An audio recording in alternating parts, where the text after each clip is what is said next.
Democrats were obviously disappointed in 2016 when Hillary Clinton wasn't able to win her election. Hillary, although pushed to the left by Bernie Sanders in the Democratic primary, is considered of the same Democratic family of Nancy Pelosi and Chuck Schumer. So come 2020, do Democrats need a farther left-leaning candidate to win?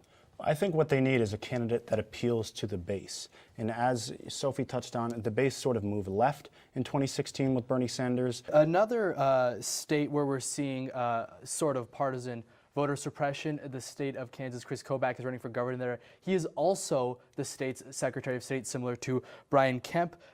In Dodge City, Kansas, there's only one polling place. The population of the city is 13,000 people. That one polling place is 1 mile from the nearest bus stop. And Dodge City is, you could probably guess, 61% Hispanic. So with the loss of John McCain this past August, did we also see the loss of the moderate Republican?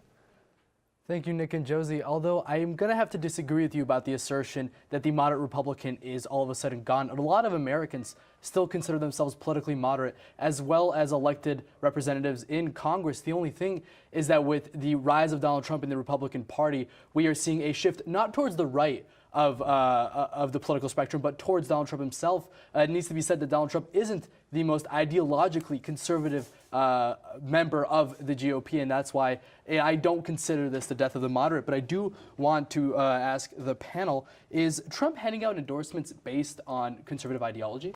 Carter, I'm glad you brought up the hearing of Justice Clarence Thomas and Anita Hill, because it's hard to think about 1992 and not be immediately reminded of Brett Kavanaugh's confirmation to the Supreme Court earlier this year. We have a clip of outraged protesters during the confirmation hearing. Let's take a look.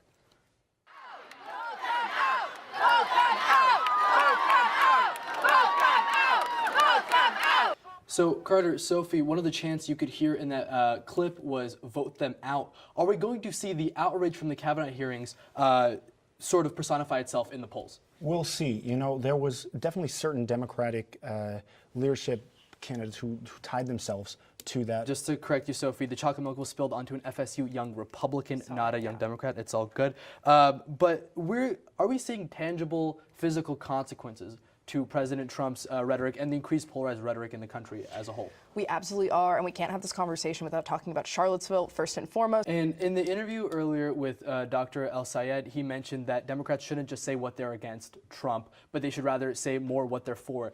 Do you think the Democratic Party leadership is going to fall into that trap again like they did in late 2016? I mean, I think the Democratic Party leadership needs to realize that those two things aren't mutually exclusive. So, you know, I mean, the establishment Democrats have in recent years been very anti-Trump, but we're seeing a lot of success with the Democrats, as we've been talking about all night, with issue-based campaigns. Yeah, there's this kind of narrative that young people care about all the wrong things, but it's not that. It's that they care about different things than the generations before them. But will we see a shift in what is discussed as potential public policy as millennials take up more of the voting bloc?